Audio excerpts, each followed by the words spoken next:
Pemirsa, meski politik dinasti telah banyak melahirkan kepemimpinan daerah yang cenderung korup, namun di Indonesia praktik ini nyatanya tidak dilarang.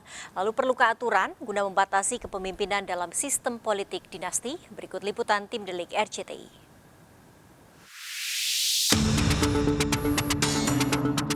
Praktik politik dinasti yang marak terjadi di sejumlah daerah dinilai menjadi persoalan serius dalam ketatanegaraan di Indonesia. Selain menjadi celah bagi terjadinya korupsi, praktik politik dinasti dianggap telah merusak tatanan demokrasi di Indonesia. Ketika masa suksesi kepemerintahan untuk periode waktu selanjutnya, justru yang terpilih itu adalah kerabat dekat. Apakah sepupu, apakah adik ipar, apakah istri, ataukah suami dari mantan pemimpin kepala daerah yang ada sebelumnya. Jadi hal ini jelas menggerogoti demokrasi yang juga melahirkan celah-celah korupsi.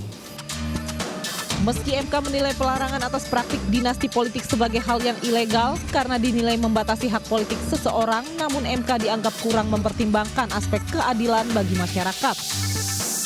Banyak penggiat demokrasi menilai putusan MK itu mundur, hanya bicara soal hak politik saja, tetapi tidak bicara hal yang makro, demokrasi secara keseluruhan. Tetapi tentu saja kita hormati itu sebagai sebuah putusan MK. Dengan adanya putusan MK yang melegalkan praktik dinasti politik juga dianggap dapat memicu terhambatnya regenerasi politik di tubuh partai politik.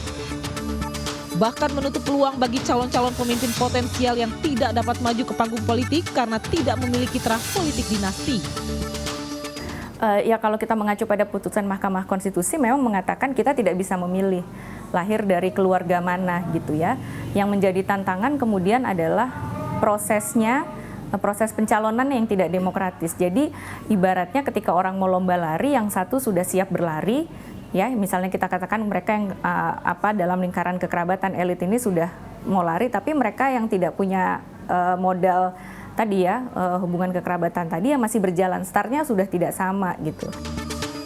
Jika aturan hukum tetap melegalkan dinasti politik, maka praktiknya harus terus diawasi.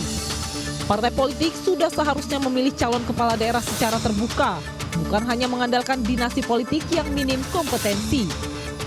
Sebab demokrasi seharusnya dibangun di atas aspirasi dan kepentingan setiap orang dan bukan hanya mewakili segelintir elit yang bernaung di dalam ikatan keluarga.